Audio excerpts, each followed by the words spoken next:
मित्रों नमस्कार, मैं मयंक त्रिपाठी नव ज्ञान ज्योतिष चैनल पर आप सभी दर्शकों का हार्दिक स्वागत करता हूं। आज जानकारी देंगे मीन लग्न और मीन राशि वालों का वर्ष 2024 में कौन से 8-9 काम बनने वाले हैं। कुछ मामलों में तो आपको बड़ी खुशी होगी ये जान करके कि ये काम आपके बन रहे हैं, लेकिन कुछ काम ऐसे भी हैं जिनमें निश्चित तौर पे आपको बाधा आते हुए भी महसूस होगी। मुख्यतः ज्योतिष में पिछले वीडियो में बताते चला आ रहा हूँ 4 ग्रहों पर आधारित होती है। ये 4 ग्रह जिस राशि को चाहे उसको उठा दे और जिस राशि को चाहे उसको मिटा दे। शनि, राहु, केतु और गुरुदेव बृहस्पति, चारों ग्रह जिस राशि का एक साथ सपोर्ट कर दें तो मान के चलिए उस राशि की बल्ले बल्ले हो जाती है, यानी कि वह वर्ष उस राशि का गोल्डन पीरियड हो जाता है। तो मीन लग्न और मीन राशि वालों के कुंडली में जो राहु है उनका पूरा वर्ष 2024 लग्न में और सप्तम भाव में गोचर रहेगा, यानी कि राहु आपके लग्न में रहेंगे और केतु का जो गोचर है वह सप्तम भाव में रहेगा। गुरुदेव बृहस्पति जो कि आपके लग्नेश हैं ये तीसरे भाव में गोचर करेंगे और वहीं पर शनि देवता 7.5 का प्रभाव दे रहे हैं। लेकिन प्लस पॉइंट ये है कि बहुत ज़्यादा बुरा इफेक्ट आपके ऊपर इसलिए नहीं पड़ेगा क्योंकि आपके जो लग्नेश हैं वो पीड़ा से बाहर आ गए हैं, किसी भी प्रकार से वो पीड़ित नजर नहीं आ रहे हैं और वर्ष पर्यंत ये पीड़ा से बाहर ही रहेंगे। लग्नेश एक तरफ, बाकी सभी ग्रह एक तरफ। लग्न और लग्नेश यदि मजबूत है तो मान के चलो कि अगर छोटी मोटी कोई परेशानी आती भी है तो जातक हो या जातिका आसानी से उसको फेस कर लेता है। अब राशिफल शुरू करते हैं। आप कंफ्यूज मत होइएगा। मान लिया आपकी मीन लग्न है और राशि कोई और है तो ऐसे में आप दोनों का वीडियो देख लीजिएगा। दोनों में फल यदि बहुत बढ़िया बताया गया है तो रिजल्ट आपको अच्छा मिलेगा, नो डाउट। लेकिन एक में खराब, एक में अच्छा बताया गया है तो रिजल्ट 50-50 मिलेगा। अगर लग्न राशि कुछ नहीं पता है तो ऑप्शन ही नहीं, तब तो आप अपने नाम के अनुसार इस राशि फल को देखिए। सबसे पहले जानकारी देंगे नौकरी करने वालों के विषय में।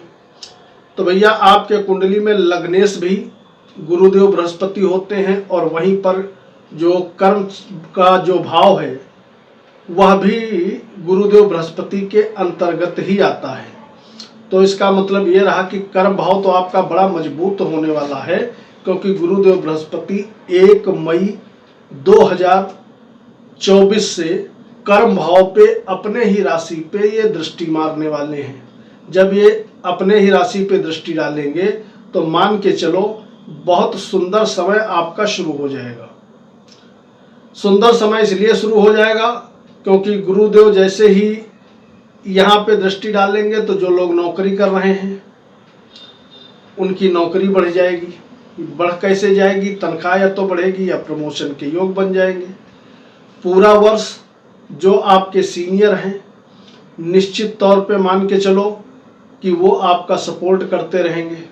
जब सपोर्ट करेंगे तो सैलरी इंक्रीमेंट, प्रमोशन के चांसेस जल्दी जल्दी बनते हुए आपको दिखाई पड़ेंगे। उन लोगों के लिए बड़ा सुंदर समय रहेगा इस वर्ष जो लोग नौकरी ढूंढ रहे हैं। नौकरी मिल जाने के, खास करके दसम भाव होता है सरकार का, और दसम भाव जब मजबूत होता है और वर्ष पर्यंत मजबूत बना रहता है तो कहीं ना कहीं सरकारी नौकरी मिल जाती है। अब किसी की बाई बर्थ ही कुंडली कमजोर हो तो अलग चीज है, अदरवाइज इस वर्ष मीन लग्न और मीन राशि वालों को सरकारी नौकरी मिल जाने के प्रबल योग दिखाई पड़ रहे हैं।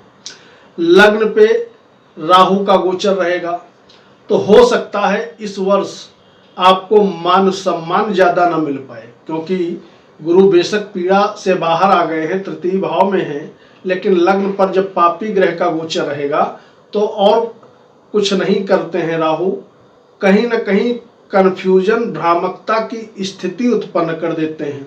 जातक को जितना मान सम्मान मिलना चाहिए उतना मान सम्मान नहीं मिल पाता है। व्यक्तित्व में किसी न किसी प्रकार की कहीं ना कहीं वो खराबी निश्चित तौर पे उत्पन्न कर देते हैं। और दूसरा राहु यहाँ पर बैठ करके कहीं ना कहीं इनसिक्योरिटी जरूर दे देते हैं ये थोड़ा दुष्प्रभाव जरूर बना हुआ है, बाकी कोई खास दुष्प्रभाव इसलिए नहीं पड़ेगा क्योंकि तात्कालिक मित्रता में गुरु के साथ राहु विराजमान है। व्यापारियों का व्यापार जबरदस्त तरीके से वर्ष पर्यंत बढ़ता हुआ दिखाई पड़ेगा। अगर विद्यार्थी हो तो आपको चिंता करने की बिल्कुल भी जरूरत नहीं है, क्योंकि उच्च स्थान से गुरु बैठे हैं 11वें और वहीं पर गुरु की दृष्टि आपके रहने वाली है भाग्य भाव पर। तो मई से विद्यार्थियों के लिए बड़ा जबरदस्त समय शुरू होगा और मई से जो पहले का समय है वो अच्छा रहेगा, यानी कि मई के पहले अच्छा और मई के बाद बहुत अच्छा समय विद्यार्थियों के लिए शुरू हो जाएगा। शिक्षा, उच्च शिक्षा में जबरदस्त तरीके से आपको लाभ मिलता हुआ दिखाई पड़ेगा। 2-3 शुभ प्रभाव तो ये आपके ऊपर पड़ने वाले हैं। अगला जो शुभ प्रभाव पड़ेगा वो ये, यदि आपकी शादी के योग्य आयु हो गई है, आपके लड़की है, आप शादी ढूंढ रहे थे, शादी नहीं मिल पा रही, या लड़का है उसके शादी में बाधाएं आ रही थी, तो निश्चित तौर पे इस वर्ष मई के उपरांत, मई के बाद आपकी शादी तय हो सकती है, विवाह हो सकता है, क्योंकि मई से लगभग 1 वर्ष के लिए शादी के प्रबल योग सभी मीन वालों के लिए बनते हुए दिखाई पड़ेंगे।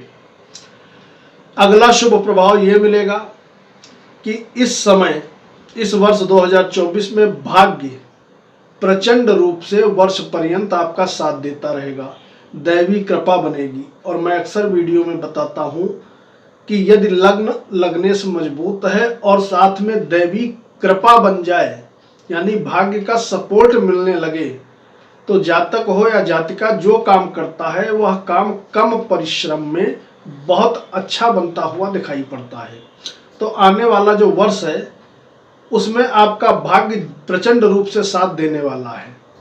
निश्चित तौर पे ढैया आपके ऊपर चल रही है, जिसका दुष्प्रभाव ये जरूर पड़ेगा, कहीं ना कहीं वाणी विकार भी आपको रहेगा, यानी कि वाणी से ऊट पटांग निकालोगे जरूर, क्योंकि शनि तो अपना काम करेंगे ही करेंगे, वाणी पे दृष्टि डाल रहे हैं। तो वाणी से जब ऊट पटांग निकालोगे तो कहीं ना कहीं अपनों से मतभेद कर बैठोगे, ये एक दुष्प्रभाव भी रहेगा। लेकिन बहुत ज्यादा चिंता इसलिए नहीं करनी है क्योंकि भाग्य और लग्न दो आपका सपोर्ट कर रहे हैं। जिन लोगों के संतान नहीं है, यदि वो प्रयास करेंगे तो निश्चित तौर पे संतान प्राप्ति के भी योग बनेंगे। उच्च स्थान से एकादश बैठना गुरु का कहीं ना कहीं संतान से संबंधित शुभ समाचार की प्राप्ति कराता है। संतान से यदि मतभेद है तो वह मतभेद दूर कराता है, और वहीं कहीं ना कहीं प्रेम संबंधों में निश्चित तौर पे सफलता दिलाते हैं। तो प्रेमी जोड़ों के लिए, संतान के लिए, विद्यार्थियों के लिए, भाग्य के लिए, नौकरी करने के लिए और व्यापार के लिए, इतने चीजों के लिए अकेले गुरुदेव शुभ प्रभाव बना देंगे।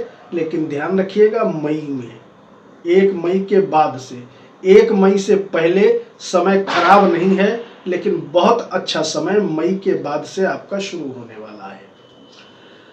अब आपको सावधानी क्या रखनी है ये भी जान लीजिए। अब बढ़िया तो सुन लिया, अब घटिया कौन सुनेगा।